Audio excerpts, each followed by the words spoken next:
Hi everyone, it's Christina. To start out in our first pose, touch your toes together, separate your knees slightly apart, and sit your hips back onto your heels, relaxing your torso over your thighs and bringing your forehead to the ground.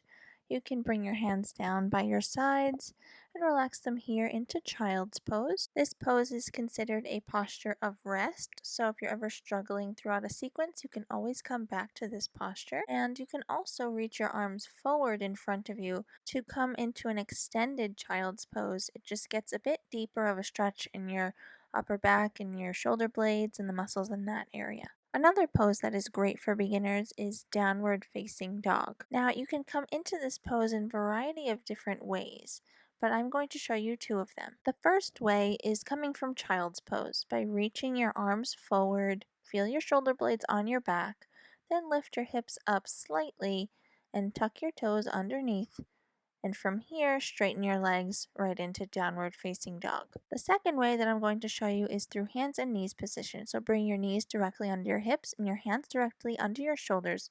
Tuck your toes underneath and then straighten your legs from here into a downward facing dog. Now, although downward facing dog can also be considered a posture of rest, it is quite a complex posture if you are a beginner especially. So I made a whole other video discussing downward facing dog at length, so click the link in the video or in the description box if you'd like to check that out. You can come into our next pose through downward facing dog by stepping your right foot forward in between your hands and keeping that knee directly above your ankle, then lifting your torso up and reaching your arms up towards the sky.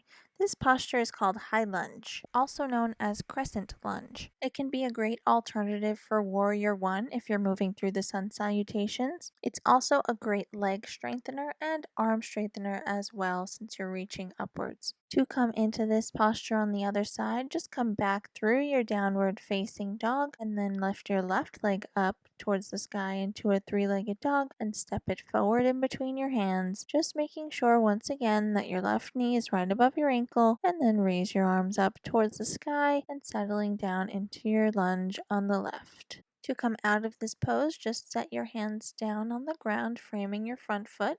Step your foot back into a downward facing dog. To come into our next pose, bring your legs out a little wider than a leg's distance apart. Turn your left toes in 45 degrees and your right toes facing the front of your mat. Look down, make sure your right heel is directly in line with your left arch. Bring your arms out to the side, bend your right knee, and come into warrior two. As we did in the lunge, we want to make sure that our knee is directly above our ankle, and we're working towards bending our right leg into a 90-degree angle. Warrior two is a great leg strengthener and arm strengthener, and it's also great for building confidence as well. Click the link on the screen to watch my full-length video on Warrior 2.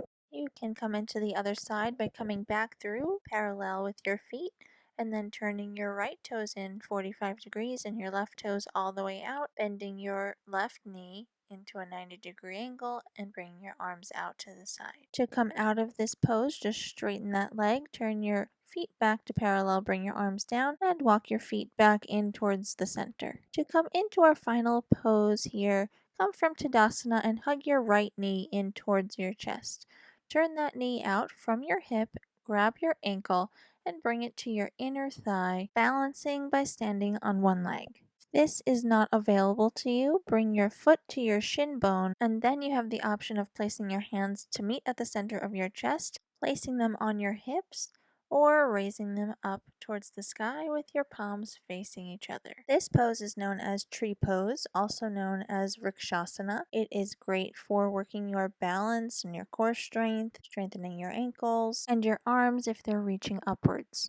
To come out of this pose, just release your arms down, release your foot from your leg, and you can come into the other side. If you'd like to learn more in depth about how to do tree pose, you can click the link in the video or in the description box. Thanks so much for watching. Have a great rest of your day. Namaste.